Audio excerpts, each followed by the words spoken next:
给我们一个演讲，是有关于他自己在合作上面的经验。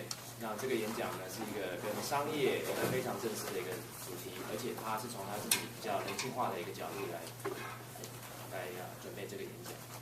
So, Anthony will prepare his own experience on this speech, and then this topic is very business and formal, and then this is coming from his own angle, personal view. So, thank you.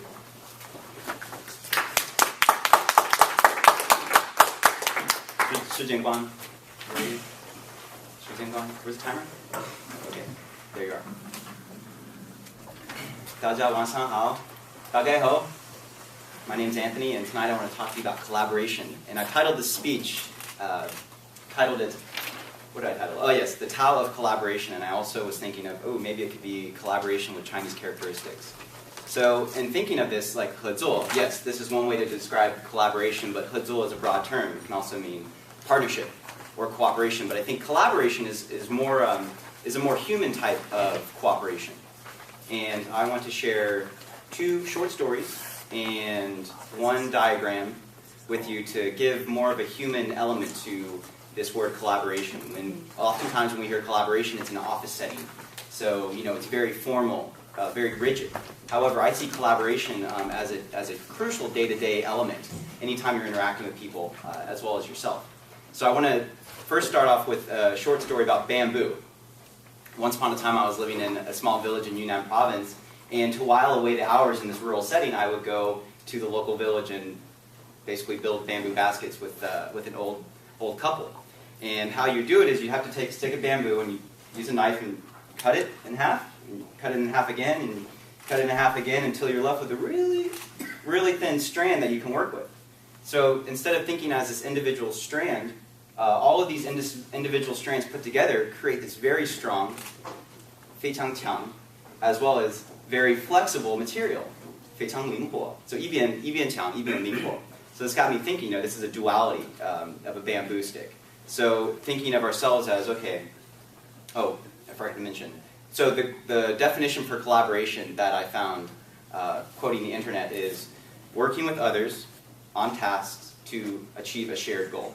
So I got to thinking, this bamboo, their goal is, we're bamboo, so we have to work together and create this stick. So this is one type of collaboration where you're working with others that you individually are not strong. The individual strand of bamboo is not very strong. However, when you put it together, it creates a very, very strong piece of organic material. 非常自然. So the second story I want to share with you about collaboration is about balance. So currently I'm studying a type of gongfu called 推手. Who here has heard of 推手? Who knows what that is? Okay, well, it's basically push hands. But what you're doing is you're with a partner, and as you push, the other person kind of receives it, and you're going around in the circle, and there is a very delicate balance being displayed, so that if I push too hard, I'll expose a weakness, and that person can attack. However, if I give in too much, then that person exposes a weakness and attacks me. So it's a constant dance of balancing. So I like to think of collaboration in that sense, and where you're having to work with somebody else. And I think this is actually a good segue into my diagram. Now, the definition that I gave you all is working with somebody else on tasks to achieve a common goal. Well, I look at why we're all here and we're collaborating now, and I think of Toastmasters in terms of creating better communicators and creating better leaders. And when I think of that, I think of a more whole or complete person. And collaboration, you're trying to find somebody else who fills in that gap. So if I look at, I want to make a complete person. Well, first I have to understand, who am I? What am I missing? What are my strengths? What are my weaknesses? So what I have to do is I have to go on this journey of life and a journey inside myself. And it's never a straight line. Life always throws you curveballs, so you're kind of going over this way, going over that way, until you kind of get to a point where you start to understand yourself much better. I start to understand, what kind of person am I? What's my strength? I'm a tiger, really strong. So maybe I need somebody who's a little soft in my life. And the same thing goes for somebody else. Well, maybe I'm a loud person, so I need to find somebody who can speak softer, so they need to balance that out. So you get to something where the more you know yourself, the more you understand what you need in your life. The more you understand what kind of person you need in your life. So it's kind of interesting that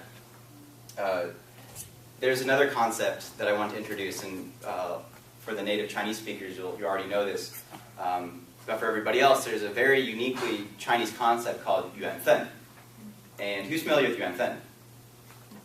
And this is like one of those tricky words where you can't easily translate it into English because it's not just one word, it's a whole concept, a whole idea of life. And I guess how I would very quickly explain yuanfen is that you kind of have this path in life already set out for you. And there already are events that are going to come into your life, people, unexpected events that are just going to get thrown your way, and you have no control over it. What you do have control over is how do you react. And this is I think where we start to follow this line.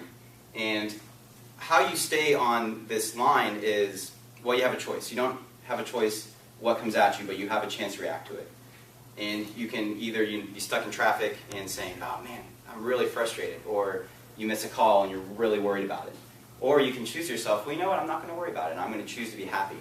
So by doing things that make you happy, for example, me playing with bamboo, or I'm playing push hands. These are all things that make me happy. These are things that genuinely I enjoy doing, as well as coming to Toastmasters. And through that, I find people that fill in my soft spots, fill in my holes, to complete a more perfect circle. And as Alberto likes to say, this is the mentor's role, the student and the mentor, or the mentee. 徒弟和师傅. So these are just some examples that I've experienced in my life about collaboration. I hope that you guys are able to take away some sort of significance from this, so that in the future you all are able to find better collaborators. Thank you.